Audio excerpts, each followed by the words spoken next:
Online class में आज आपका स्वागत है। आज इस व्याख्यान में हम लोग परिकल्पना परीक्षण कैसे करते हैं यह सीखेंगे। परिकल्पना परीक्षण हेतु एक उदाहरण को आप लोगों के सम्मुख रखा जा रहा है।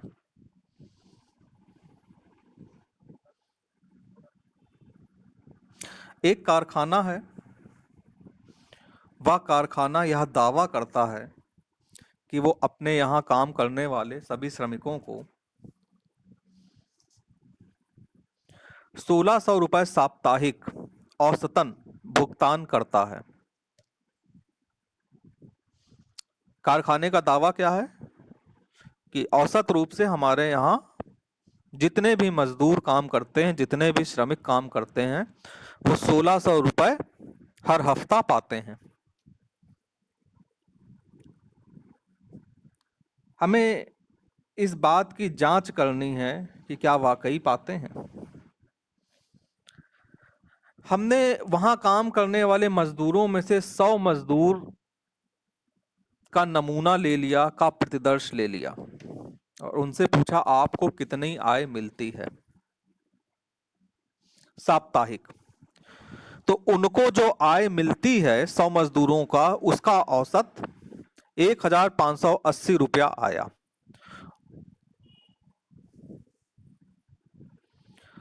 अब हमने यह देखना उपयुक्त समझा कि यह अंतर सार्थक है कि नहीं है,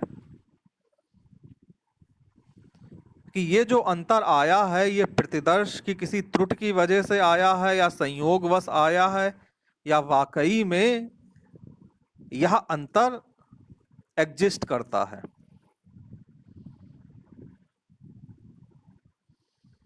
हमें ज्ञात है साथ ही साथ कि मानक विचलन 80 है। हमने सार्थकता स्तर 5 पर इसकी जांच की, यानी कि 95% हमने यह विश्वास रखा कि उस कारखाने के श्रमिकों को 1600 रुपये हर हफ्ते मिलते हैं। 5% हमने ये संभावना व्यक्त की कि 1600 रुपये प्राप्त नहीं होते हैं।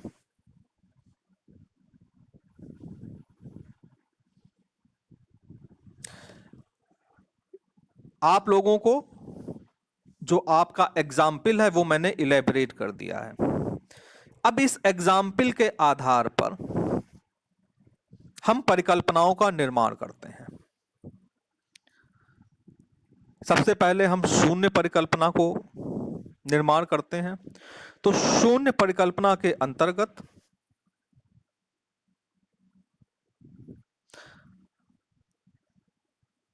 जो श्रमिकों का भुगतान होता है, हमने माना कि 1600 होता है। Mu is equal to 1600। और वैकल्पिक परिकल्पना हमने मान ली कि mu is not equal to 1600। वैकल्पिक परिकल्पना यह है कि 1600 रुपए भुगतान नहीं होता है। इज नॉट इक्वल टू कम हो सकता है, ज्यादा हो सकता है, यानी कि टू टेल टेस्ट। और शून्य परिकल्पना हमने ये रखी कि 1600 भुगतान होता है या सच है या स्वीकृत है। इस तरीके से हमने दो परिकल्पनाएं बनाई कि शून्य परिकल्पना की 1600 है, 1600 ही है, जो अंतर आया है वो सार्थक नहीं है। वैकल्पिक में जो अंतर आया है वो सार्थक है, 1600 नहीं है। ठीक, इस बात को ध्यान रखिएगा। तो म्यू इज इक्वल टू 1600, तो इसका मतलब इक्वल टू का मतलब शून्य, इज नॉट इक्वल टू का मतलब टू टेल टेस्ट और ऑल्टरनेटिव वैकल्पिक। अब सार्थकता स्तर दिया गया है 5%, मतलब 0.05। सांख्यिकीय विधि, यहां पे मानक विचलन आपको मालूम है। ठीक है, श्रमिकों की संख्या 30 से ज्यादा है, तो इसका मतलब हम लोग Z परीक्षण की ओर जाएंगे। जिस परीक्षण को हमने पहले बताया था उसका फॉर्मूला उस दिन भी मैंने आपको बताया था, आज पुनः बता देता हूं। X bar minus mu upon sigma upon under root N. 3 चरण आपके पूरे हो गए। आपने परिकल्पना का निर्माण कर लिया, आपने सार्थकता स्तर लिख लिया, आपने जिस सांख्यिकीय विधि का प्रयोग करना था उसका फॉर्मूला लिख लिया। अब आपको यह डिसाइड करना है कि वैल्यू कहां से कहां तक जाएं तो हम एक्सेप्ट करेंगे, और वैल्यू कहां कहां से ज्यादा होंगी तो हम रिजेक्ट करेंगे। यानी कि एरिया ऑफ रिजेक्शन या क्रांतिक क्षेत्र, और क्रिटिकल वैल्यू, और area of acceptance. 0.05 two tail test पे जो क्रांतिक क्षेत्र होता है वो -1.96 से +1.96 तक एक्सेप्टेंस है।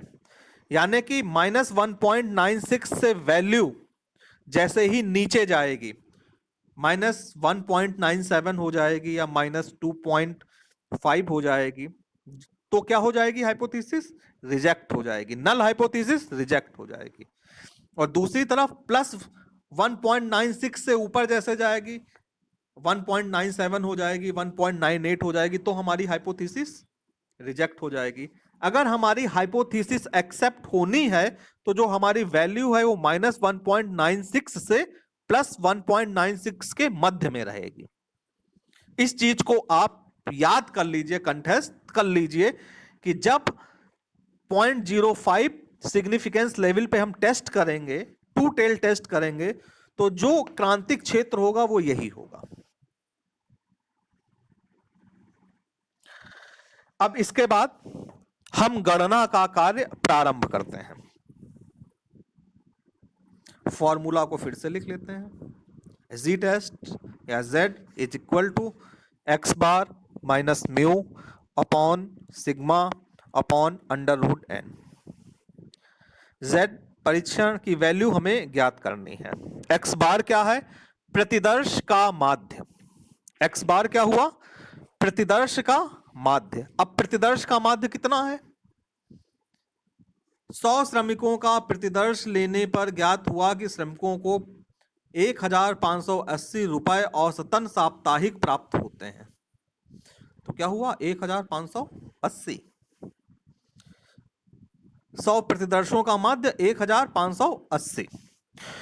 जनसंख्या का माध्य कितना है? म्यू की वैल्यू कितनी है? किसी कारखाने का दावा है कि वह श्रमिकों को 1600 रुपए औसतन साप्ताहिक भुगतान करता है। 1600। मानक विचलन 80, सार्थकता स्तर 5 पे हम लोग टेस्ट कर रहे हैं। प्रतिदर्श कितना है?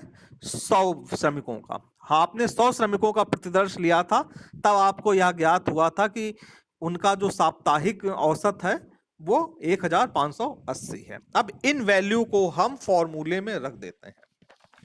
एक्स बार माइनस म्यू मतलब 1580 माइनस 1600 अपॉन या बटे 80 मतलब sigma upon under root 9। Sigma कितना है? 80 अपॉन अंडर रूट एन कितना है? 100। 1580 में माइनस 1600 घटाया जाएगा, कितना आएगा? -20 अपॉन 80 बटे अंडर रूट 100 का वैल्यू निकल के आएगा 10 -20 upon 8 is equal to -2.5।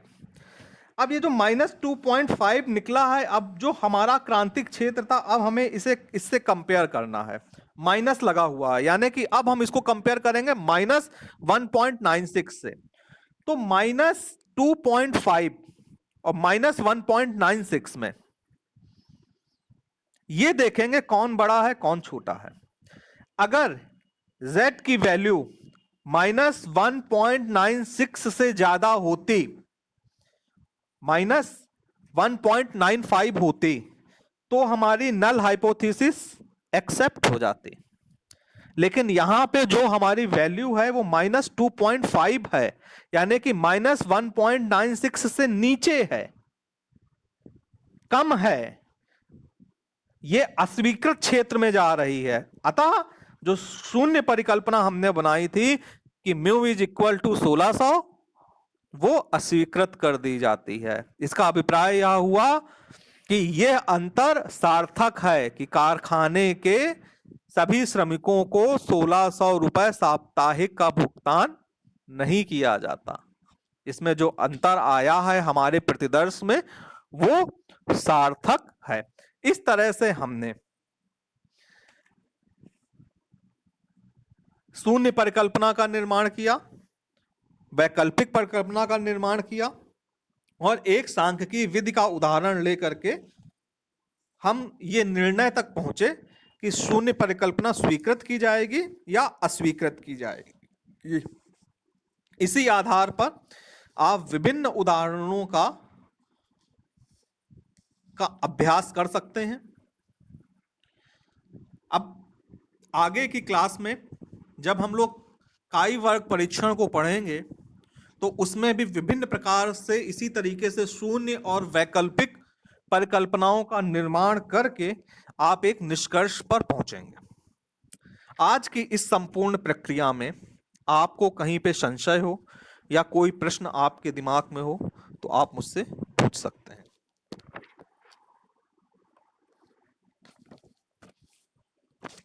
Anuradha,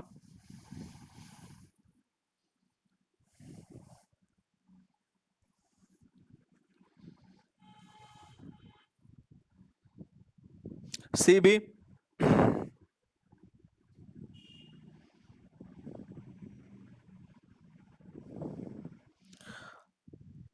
Anoop Singh Rathore,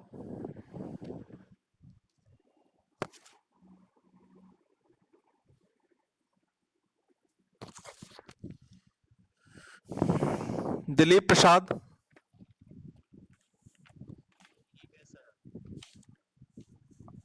Harikant राय,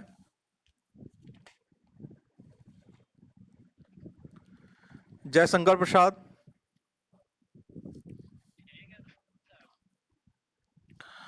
कृष्ण कुमार राय, कुमारी बबीता,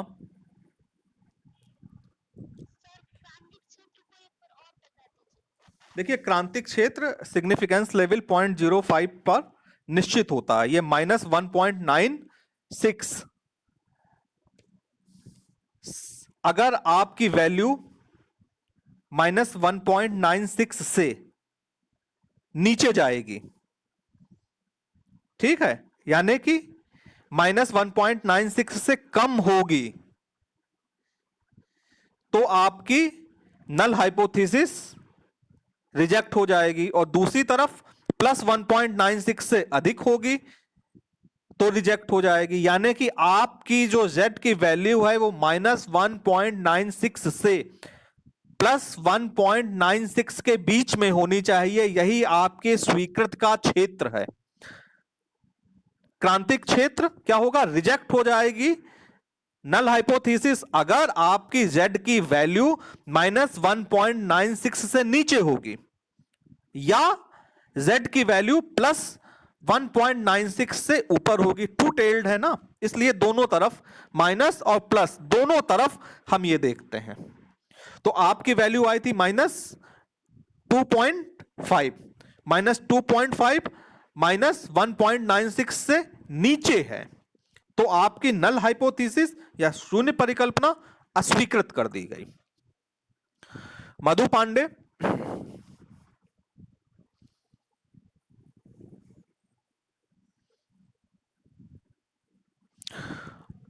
मनीषा कुमारी,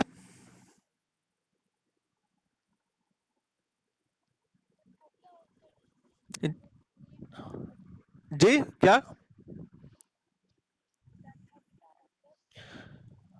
सार्थकता स्तर का मतलब है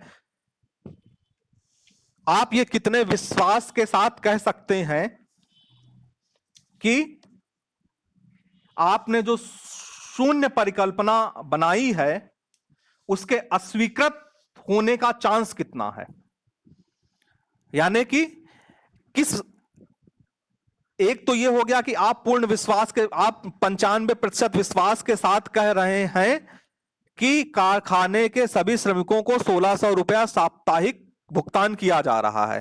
5% आप कह रहे हैं कि हो सकता है कि 1600 से कम किया जा रहा हो, या हो सकता है 1600 से ज्यादा किया जा रहा हो।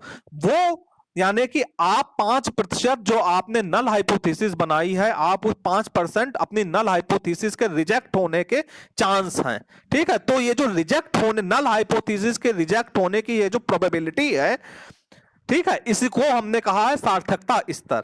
ये शोधकर्ता डिसाइड करता है कि वो परिकल्पना परीक्षण किस सार्थकता स्तर पे जांच करना चाहता है। ठीक है, सार्थकता स्तर को मैंने एक व्याख्यान इससे पहले दिया है, हो सकता है आपने वो ना सुना हो, उसको आप YouTube पे जाकर के सार्थकता स्तर से संबंधित उस व्याख्यान को पूरा सुनिए। ठीक है, वहां पे सार्थकता स्तर को अच्छी तरीके से डिटेल में समझाया गया है। ठीक, पूनम कुमारी,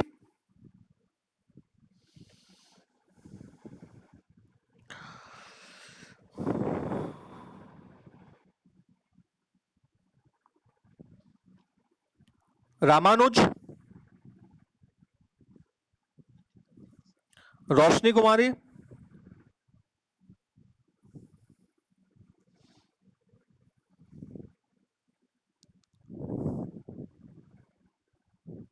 सोनी कुमारी,